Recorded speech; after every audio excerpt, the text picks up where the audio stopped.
Get ready, start. Basically, what do we want from our foreign policy? What is the ideal we pursue? Is that ideal divorced from the practical interest of the country, or is it allied with it? As it happens, our ideal and practical interests are the same. No government can afford, however idealistic it may be, to leave or neglect the practical interest of the country. We have believed that freedom is individual, that peace is individual, that economic prosperity is individual. And these are the fundamentals on which our foreign policy is based. We have stood for the freedom of all countries, even when we were not free, when we were in no position to help other countries. We went out of our way to give them whatever moral and other support we could. And I know that that moral support was welcomed and it did help these countries. Today, we have the same stand. We know that joining together with the Afro Asian group is not going to immediately strengthen any of the countries who belong to that group. But we know that there is no other way of strengthening them either. We share the common problems, common difficulties, common threats, having stability within our country and by having economic progress. We think we can have stability and progress only if we take a particular economic path, the path of socialism, through which we give social justice to our people. It is the same social justice in the international sphere for which we stand.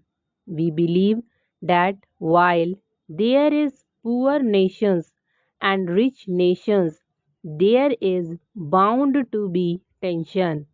There is not only tension between the poor and the rich, but there is tension among the rich because of their desire to control or to influence the developing nations.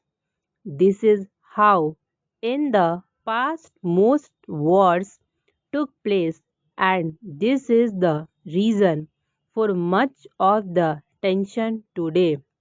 Yet, you find that in spite of this tension, again and again, countries try to follow the path which we have advocated, namely the path of conciliation and of trying to solve problems by means of negotiation rather than by war. In my Independence Day speech, I spoke about two recent events. No two countries could have fought more bitterly than the Soviet Union and Germany. Now, foreign policy has to be based on one's historical and geographical background.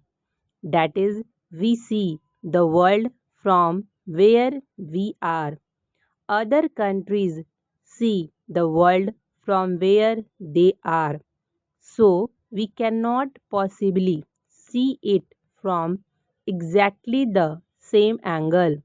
We have certain countries for our neighbors. So, it is important what relationship we have with our neighboring countries. If we are a long way from other countries, we can look at them from different angles.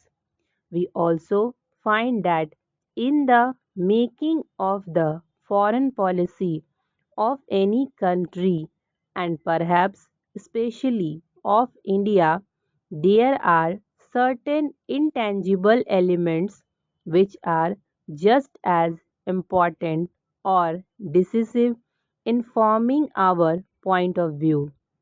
It perhaps is easier to pursue foreign policy and fashion our relations with other countries if one is a rich and a powerful nation. Now, India is not a rich or a powerful nation, and we have to keep that in view.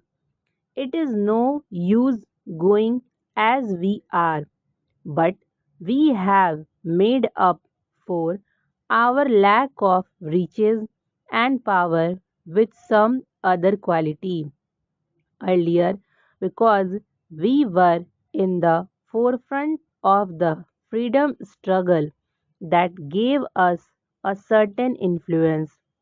Also, because we had leaders of stature who were able to give inspiration to other countries who were in similar position as we were. Today, that situation has changed. All these countries have been free for a number of years.